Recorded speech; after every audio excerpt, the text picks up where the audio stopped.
जंगल में लगातार बारिश हो रही थी। आसमान में घने बादल थे और धरती पर पानी का सैलाब आ चुका था। नदी का पानी उफान मार रहा था। पेड़ और पौधे मानो पानी के भार से टूटकर गिर रहे थे। जानवरों में डर का माहौल था। हर कोई बेमन से अपने अपने आश्रयों में छिपा हुआ था। रानू चिड़िया और मीनू मौसी पेड़ की शाखा पर बैठी हुई थी। जब बारिश तेजी से बरस रही होती है, रानू घबराई हुई दिखती है। मीनू मौसी, ये बारिश तो धीरे धीरे करके विकराल रूप लेती जा रही है। ना जाने क्यों मुझे ये बारिश बहुत ही रहस्यमयी लग रही है। तुम सही कह रही हो रानू, हमारे जंगल में इससे पहले भी बारिश हुई है। बारिश के मौसम में तो जंगल बहुत ही सुहावना लगता है, पर इतनी भयानक बारिश मैंने अपने जीवन में कभी नहीं देखी। और तो और मीनू मौसी, ये बारिश बेमौसम भी हुई है। ये तो पतझड़ का मौसम है। पतझड़ के मौसम में बारिश पहली बार देख रही हूँ। मेरा मन कहता है कुछ न कुछ गड़बड़ जरूर है। जो भी गड़बड़ होगी सामने आ ही जाएगी। मौसी, हमें जंगल के शेर महाराज से बात करनी चाहिए। हाँ रानू, चलो महाराज से मिलते हैं। इसके बाद दोनों उड़कर शेर राजा की गुफा की ओर जाती हैं। शेर राजा की गुफा में हिरन, बंदर और चील पहले से मौजूद हैं। सभी गहरी सोच में डूबे हुए हैं। रानू और मीनू मौसी वहाँ पहुँचती हैं। महाराज, ये बारिश रुकने वाली नहीं लगती। तुम सही कहती हो रानू, ये बारिश तो बंद होने का नाम ही नहीं ले रही। जंगल में ऐसी तबाही मैंने पहले कभी नहीं देखी। हमें अब दूसरे जंगल की ओर जाना चाहिए महाराज, ताकि हम सुरक्षित रह सकें। तुम्हारी बात सही है। मुझे अब जंगल की बारिश किसी भी तरह से सामान्य नहीं लग रही है। हम अपने कुछ साथियों के साथ नए जंगल की तलाश करेंगे। शेर के आदेश पर जंगल के कुछ जानवर और पक्षी शेर के साथ निकलने के लिए तैयार हो जाते हैं। जंगल के बाहर जहां बारिश तेज हो रही है, सभी जानवर और पक्षी यात्रा पर निकलते हैं। वो सब जंगल की सीमा पर पहुंचते ही हैं कि अचानक एक बड़ा सा केकड़ा सामने आ जाता है। तुम सब कहाँ जा रहे हो? हम दूसरे जंगल की ओर जा रहे हैं। दूसरे जंगल? लेकिन क्यों? क्योंकि हमारे जंगल में पिछले कुछ दिनों से बहुत ही भयानक मूसलाधार बारिश हो रही है, जो जंगल में तबाही मचा रही है। और मुझे नहीं लगता कि ये बारिश हाल फिलहाल बंद होगी। इसलिए जब तक ये बारिश बंद नहीं हो जाती, तब तक हमें दूसरे जंगल में अपना ठिकाना तलाशना होगा। शेर राजा की बात सुनकर केकड़ा रहस्यमय अंदाज में मुस्कुराता हुआ बोला, तो फिर आपका दूसरे जंगल में जाना बेकार है महाराज। क्या मतलब? क्योंकि दूसरे जंगल में भी बारिश हो रही है, लेकिन आपको चिंता करने की कोई आवश्यकता नहीं। आप शायद मुझे नहीं जानते, मैं तंत्र क्रिया में बहुत ही माहिर हूँ। केकड़े की बात सुनकर रानू चिड़िया चौंकती हुई बोली, तुम कहना क्या चाहते हो? मैं यही कहना चाहता हूँ कि मैं एक जादूगर भी हूँ। अगर तुम चाहो तो मैं तुम्हारे जंगल की बारिश बंद कर सकता हूँ। केकड़े की बात सुनकर मीनू मौसी चौंकते हुए बोली, ये तो एक तरह से चमत्कार होगा। और मैं चमत्कार करने में माहिर हूँ, परंतु मेरी एक शर्त है। शर्त? भला कैसी शर्त? आपको मुझे अपना सलाहकार घोषित करना होगा और बारिश जंगल में घूमने की हर तरह की आजादी चाहिए होगी। कोई भी मुझसे सवाल नहीं कर सकता, यहाँ तक कि तुम भी नहीं। केकड़े की बात सुनकर शेर राजा गहरी सोच में डूबता हुआ बोला, ठीक है, मैं बस यही चाहता हूँ कि यह बारिश बंद हो जाए, ताकि मेरे जंगल के प्रिय जानवर बच जाए। केकड़े ने अपनी आंखें बंद कर ली। कुछ देर बाद वो आंख खोलकर बोला, मुझे तुम्हारे जंगल की गुफा के पास ले चलो, वहाँ मैं बारिश रोकने का रहस्य दिखाऊंगा। सभी जानवर केकड़े के साथ गुफा की ओर चल पड़े।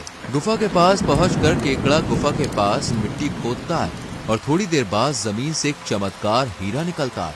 केकड़ा हीरे को शेर राजा के सामने रखता है। अब देखो मेरा चमत्कार। वो हीरे को आकाश की ओर उठाता है और उसे दिखाते हुए मंत्र पढ़ता है, बारिश बंद हो जाए। हीरे की चमक तेज होती है और देखते ही देखते बारिश थम जाती है। बादल धीरे धीरे छटने लगते हैं और सूरज की किरणें जमीन पर पड़ने लगती हैं। सभी जानवर एक दूसरे को देखकर खुशी से उछल पड़ते हैं। सभी जानवर खुश हो जाते हैं। शेर राजा के चेहरे पर संतोष और कृतज्ञता का भाव था। ये तुमने कैसे किया केकड़े? इस तरह का चमत्कार तो मैंने कभी नहीं देखा। रानू चिड़िया की बात सुनकर मीनू मौसी रानू चिड़िया की ओर देखकर रहस्यमय अंदाज में बोली, तुम सही कह रही हो रानू चिड़िया, ये रहस्य मेरे भी समझ से बाहर है। तभी केकड़ा उन दोनों की ओर देखकर बोला, अगर ये चमत्कार तुम दोनों की समझ से बाहर है, तो ये तुम दोनों की समस्या है। सबसे महत्वपूर्ण बात यह है कि तुम्हारे जंगल में जो बारिश तबाही मचा रही थी, अचानक रुक गई और देखो चारों ओर धूप खिली हुई है। तभी शेर राजा रानू चिड़िया और मीनू मौसी की ओर देखकर बोला, केकड़ा सही कह रहा है। रानू और मीनू इसने जो बोला वो करके दिखाया। जिस बारिश के कारण डर कर हम सब अपना जंगल छोड़कर दूसरे जंगल की ओर जा रहे थे, वो बारिश केकड़े ने बंद कर दी। मैं जंगल में ऐलान करता हूँ कि केकड़ा आज से मेरा खास सलाहकार है। इस केकड़े को पूरे जंगल में घूमने की आजादी है। केकड़ा जंगल में कुछ भी कर सकता है, कोई भी केकड़े से सवाल नहीं कर सकता। ये मेरा आदेश है। इतना बोलकर शेर राजा केकड़े की ओर देखकर बोला, केकड़े, तुमने हमारा जंगल बचा लिया। अब से तुम मेरे खास हो और तुम्हारा सम्मान होगा। सभी जानवर शेर राजा की बातों से खुश हो जाते हैं, लेकिन रानू चिड़िया और मीनू मौसी के चेहरे पर चिंता के भाव हैं। वो एक दूसरे से कुछ कहते हैं। कुछ दिनों के बाद रानू चिड़िया और मीनू मौसी अलग से एक पेड़ की शाखा पर बैठकर केकड़े के बारे में बातचीत करती हैं। रानू, ये सब कुछ बहुत अजीब है। केकड़े ने हमारे जंगल की गुफा की खुदाई की थी और हीरा वहाँ से निकला था। आखिर उस हीरे का बारिश रुकने से क्या संबंध है? कुछ तो गड़बड़ है। मुझे भी यही शक है। उसने बड़ी आसानी से बारिश को रोक दिया, जैसे उसे पहले से ही सब कुछ पता हो। हमें इसका रहस्य जानना होगा। जैसे जैसे दिन बीतते गए, केकड़ा शेर राजा का प्रिय बन गया। उसने धीरे धीरे शेर के फैसलों में दखल देना शुरू कर दिया। कोई भी जानवर केकड़े से कुछ नहीं कह पाता था, क्योंकि शेर राजा का आदेश था कि केकड़े से कोई भी सवाल नहीं कर सकता। अब जंगल के अधिकांश जानवर उसकी बात मानने लगे थे, जबकि रानू और मीनू मौसी के मन में संदेह बढ़ता जा रहा था। रानू चिड़िया और मीनू मौसी जंगल के एक शांत कोने में बैठकर अपनी योजनाओं पर चर्चा करते हैं। मुझे लगता है ये केकड़ा सबको धोखा दे रहा है। हमें इसके रहस्य का पता लगाना होगा, नहीं तो जंगल में सब कुछ खत्म हो जाएगा। लेकिन कैसे रानू? जंगल के राजा का आदेश है कि केकड़े से कोई सवाल नहीं पूछ सकता। हमें कोई ना कोई सबूत तलाशना होगा जिससे ये साबित कर सके ये केकड़ा हम सबको धोखा दे रहा है। मीनू मौसी ने इतना कहा ही था कि तभी मीनू मौसी की नजर सामने एक बूढ़ी लोमड़ी पर पड़ी। उस बूढ़ी लोमड़ी को देखकर मीनू मौसी रानू चिड़िया से बोली, रानू, ये बूढ़ी लोमड़ी तो हमारे जंगल की नहीं लगती। मीनू की बात सुनकर रानू भी उस लोमड़ी को गौर से देखती हुई बोली, तुम सही कह रही हो मीनू मौसी। चलो इससे पूछते हैं। ऐसा लग रहा है जैसे ये किसी को ढूंढ रही है। कुछ ही देर में रानू चिड़िया और मीनू मौसी बूढ़ी लोमड़ी के पास खड़ी हुई थी। रानू चिड़िया बूढ़ी लोमड़ी की ओर देखकर बोली, कौन हो तुम? तुम तो हमारे जंगल की नहीं लगती। मैं एक केकड़े को तलाश कर रही हूँ। ये सुनकर मीनू और रानू दोनों बुरी तरह से चौंक पड़ी। केकड़ा? कैसा केकड़ा? मैं दूसरे जंगल में एक गुफा के अंदर रहती हूँ। मैं एक जादूगरनी हूँ। कुछ समय पहले की बात है, मैंने अपनी तंत्र शक्ति से एक चमत्कारिक हीरा प्राप्त किया था, जो कि अद्भुत चमत्कारी हीरा था। मैं उस हीरे को अपने सामने रखकर आँख बंद करके तपस्या में साधना कर रही थी। तभी एक केकड़ा बड़ी तेजी से गुफा के अंदर घुस गया और उस हीरे को चुराकर बड़ी तेजी से भाग गया। तब से मैं उस केकड़े को ढूंढ रही हूँ। लोमड़ी की बात सुनकर रानू चिड़िया गहरी सोच में डूबती हुई लोमड़ी से बोली, आखिर तुम्हारा चमत्कारी हीरे का चमत्कार क्या है? उस हीरे का चमत्कार ये है कि अगर जिस जंगल में कभी बारिश नहीं हुई हो, अगर उस हीरे को उस जंगल की पुरानी गुफा के पास की जमीन में गाड़ा जाए तो वहाँ पर बहुत ही भयंकर बारिश होने लगती है।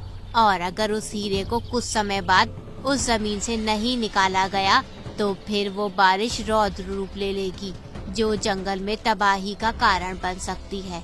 कुछ दिनों पहले मुझे सुनने को मिला कि तुम्हारे जंगल में कुछ इसी तरह की बेमौसम बारिश हुई थी। लोमड़ी की बात सुनकर रानू और मीनू को केकड़े का सारा रहस्य समझ में आ चुका था। मीनू मौसी लोमड़ी की ओर देखकर बोली, चलो मेरे साथ। लेकिन कहाँ? हमारे जंगल के शेर राजा के पास। तुम्हें वो केकड़ा वही मिलेगा, और जो तुमने अभी हम दोनों को बताया, यही बात तुम्हें महाराज के सामने भी कहनी होगी। रानू चिड़िया और मीनू मौसी उस लोमड़ी को शेर राजा की गुफा में ले गए, जहाँ वो केकड़ा आराम से बैठा हुआ था। लोमड़ी को देखकर केकड़ा बुरी तरह से डर गया।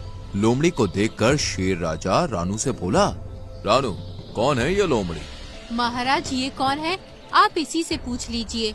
लोमड़ी शेर राजा को सारी घटना बताने लगी। लोमड़ी के मुंह से सारी घटना सुनने के बाद शेर राजा क्रोधित होकर केकड़े से बोला, क्या ये सच है? क्या हीरा इस लोमड़ी का है? केकड़ा समझ चुका था कि अब उसके पास सच बोलने के अलावा और कोई चारा नहीं था।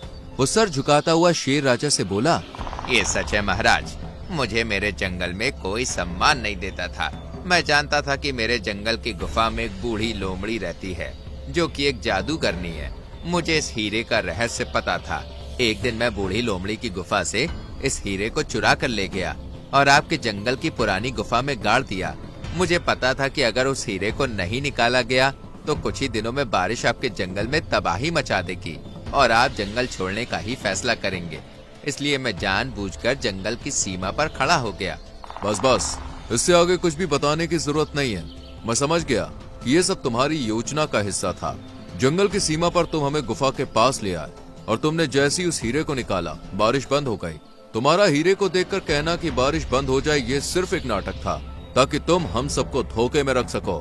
महाराज, ये सब मैंने मान सम्मान पाने के लिए किया। मान सम्मान अगर पाना है तो मान सम्मान वाले कार्य करो। तुम नहीं जानते कि तुम्हारे इस गलत कार्य ने जंगल में कितनी तबाही मचाई है। मेरी नजरों के सामने से इसी वक्त दूर हो जाओ। दोबारा इस जंगल में नहीं दिखना, नहीं तो मारे जाओगे। और हाँ, जाते समय वो हीरा इस लोमड़ी को दे दो। जो जिसकी चीज है उसी को मिलनी चाहिए। केकड़े ने तुरंत उस हीरे को लोमड़ी को पकड़ा दिया और दुम दबाता हुआ जंगल छोड़कर भाग गया।